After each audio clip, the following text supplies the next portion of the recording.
On dit qu'une femme peut vivre sans affection plus longtemps qu'elle ne le devrait jamais. Qu'elle continuera d'apparaître, souriant pendant les repas, faisant le lit, pliant le linge, faisant semblant que tout va bien, jusqu'à ce qu'un jour elle réalise qu'elle s'est affamée. C'était moi. Je m'appelle Claire. J'ai 46 ans. Je suis mariée à Thomas depuis plus d'une décennie. Et je ne crois pas qu'il m'ait regardée, vraiment regardée, depuis des années. Je ne le dis pas avec amertume, juste avec une tranquille résignation. Il y a une différence. C'est un homme bien, je suppose. Le genre de personne à qui les gens font confiance. Stable, logique, responsable, mais l'amour, la passion, l'attention. Ces choses se sont estompées il y a longtemps, comme la lumière du soleil qui s'échappe d'une pièce avant que vous ne réalisiez que vous êtes assise dans le noir. Alors, j'ai fait ce que font la plupart des femmes à ma place. J'ai cessé d'attendre quoi que ce soit. Je remplis ma vie de routine, d'obligations, de douces distractions. Je me suis dit que j'étais contente, que c'était à quoi ressemblait le mariage après un certain temps. Dîners tranquilles, vie séparée, silence tolérable. Mais ensuite, j'aime à emménager. Le fils de Thomas, issu de son premier mariage, 22 ans. Grand, à la voix douce, poli. Je ne l'avais pas vu depuis des années. Il vivait avec sa mère à travers le pays, mais après qu'elle se soit remariée et ait déménagé à l'étranger, il a appelé Thomas un soir et a dit qu'il avait besoin d'un endroit où rester pendant qu'il déterminait ses prochaines étapes. École, travail, il n'était pas sûr. Thomas, toujours pratique, a accepté sans hésitation. Juste le temps qu'il se remette sur pied, m'a-t-il dit par-dessus le bruit de sa brosse à dents électriques, comme si nous discutions d'un robinet cassé. Je n'ai pas argumenté. Je ne le fais jamais. Mais quelque chose a changé le jour où Jem est arrivé. C'était peut-être la façon dont il me regardait. Non pas avec attente ou jugement, juste avec présence. Comme s'il me voyait même quand je ne voulais pas être vue. Il m'a serré dans ses bras lorsqu'il a franchi la porte. Non par obligation, mais avec chaleur.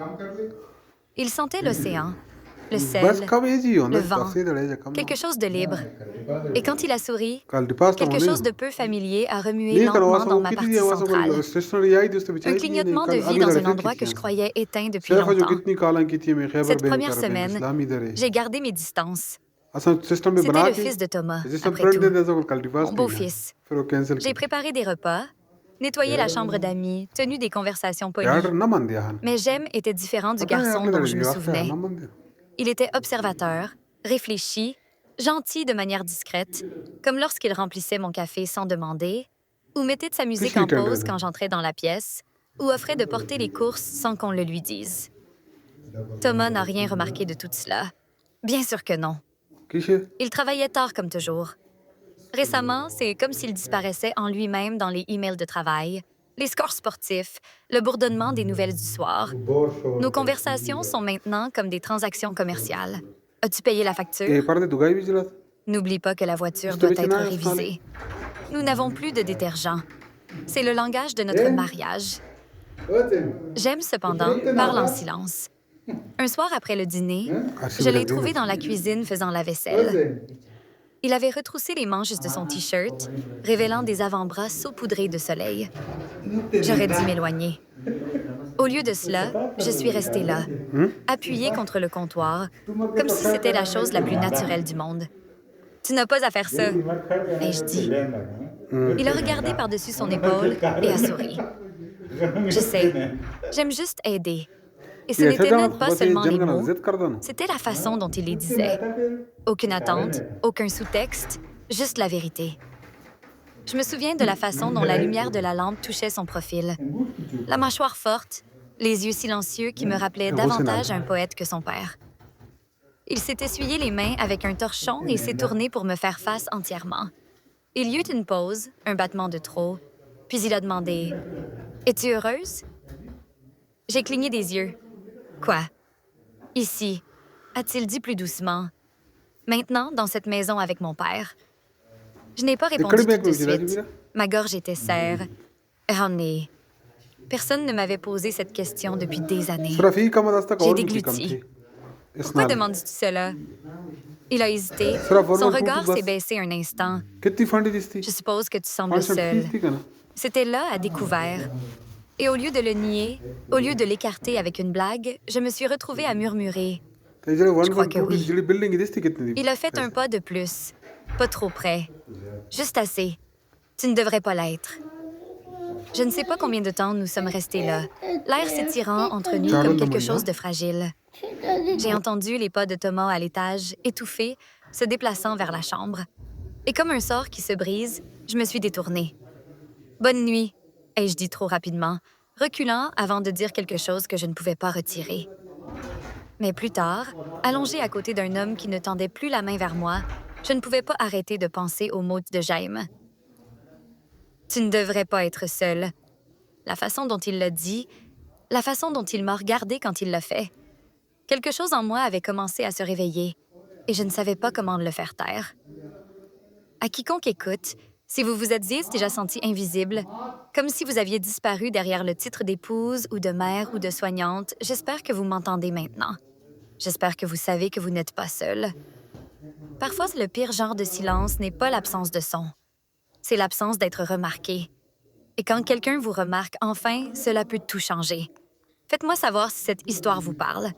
Si vous êtes toujours avec moi, cliquez sur ce bouton « J'aime » ou laissez un commentaire. Même un simple « Je suis là » peut signifier plus que vous ne le savez, car ce calme entre deux personnes, il ne reste pas calme pour toujours. Je me suis réveillée le lendemain matin avec une étrange lourdeur dans mon milieu. Pas de la tristesse exactement, mais une douleur comme si mon cœur avait été éveillé après des années de silence. J'ai essayé de m'occuper. Lessive, facture, essuyer des comptoirs qui étaient déjà propres. Tout pour empêcher mon esprit de revenir à Jem et à la façon dont il m'avait regardé la nuit dernière. Thomas était parti avant le petit déjeuner, ne laissant rien d'autre que l'odeur d'après-rasage et vent et une courte note sur le comptoir. Longue journée, ne m'attends pas éveillée. Pas de « je t'aime ». Pas de « à ce soir ». Juste de la logistique, le langage que notre mariage parle maintenant. J'ai fixé la note plus longtemps que je n'aurais dû, ressentant ce vide familier. Il ne m'appréciait pas, ni mes efforts, ni ma présence, ni les manières silencieuses dont je maintenais notre vie ensemble. Il ne voyait même pas à quel point j'étais devenue, et apporter cela seul. Quand j'ai entendu des pas dans l'escalier, je me suis redressée automatiquement, comme si j'étais coupable de quelque chose. Jem est entré dans la cuisine, les cheveux encore humides d'une douche, portant une chemise grise douce qui, poussait ses épaules. Il a souri en me voyant, et juste ce simple geste à coup et mon ask et p'chaïtster. Bonjour, a-t-il murmuré, sa voix encore chaude de sommeil. Bonjour, ai-je répondu, essayant d'avoir l'air assure et... Il s'est rapproché pour atteindre une tasse dans le placard, et pendant un instant, son bras a effleuré le mien. C'était à peine un rapprochement, un murmure vraiment, mais cela a envoyé une vague de chaleur le long de ma colonne vertébrale.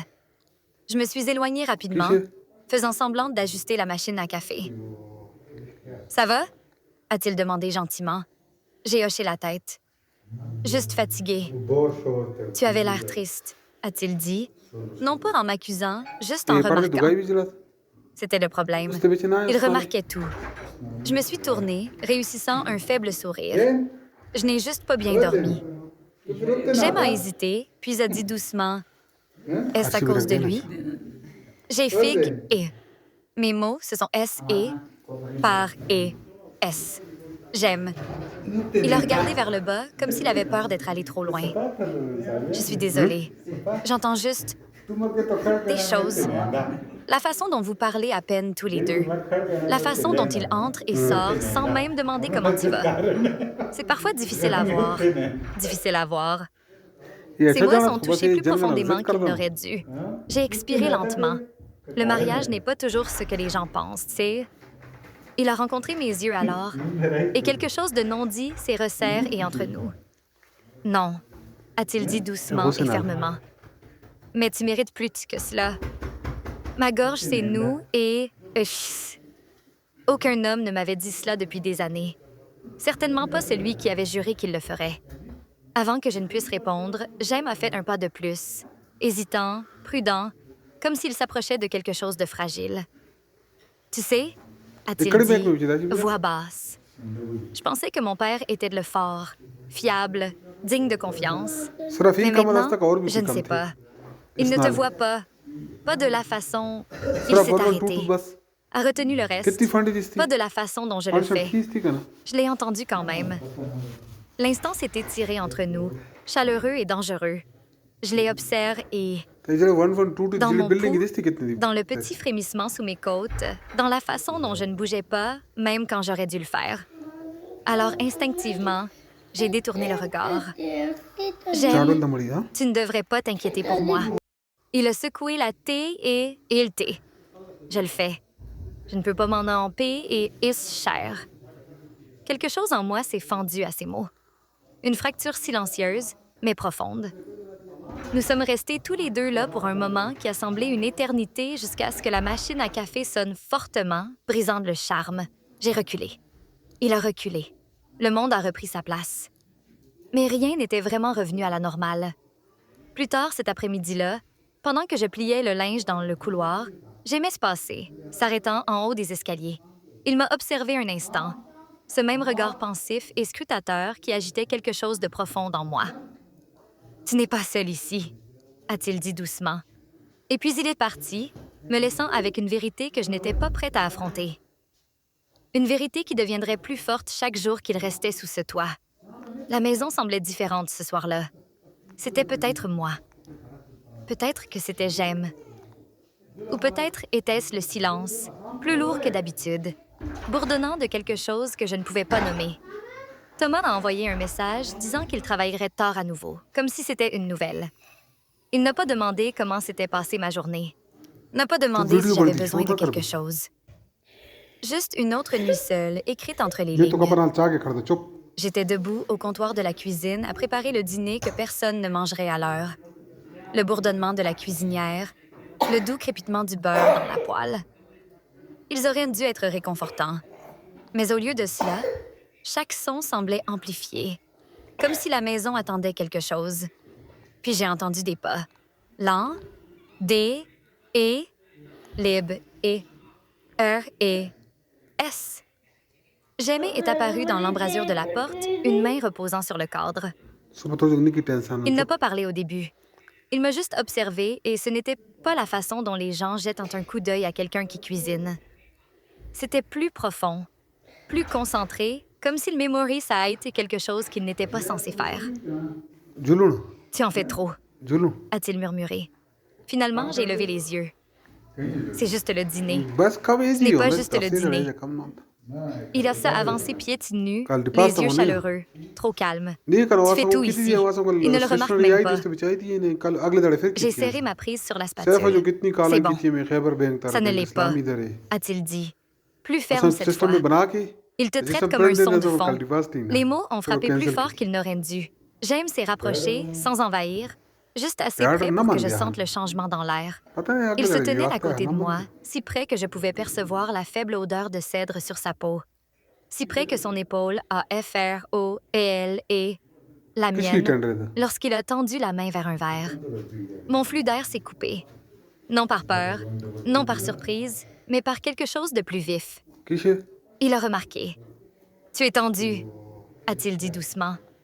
J'ai essayé d'en rire. Longue journée. Non, sa voix s'est adoucie, mais elle n'a pas perdu sa profondeur. Ce n'est pas la journée, c'est lui. Je n'ai pas répondu. Je n'avais pas à le faire. J'aime a pris le verre, là.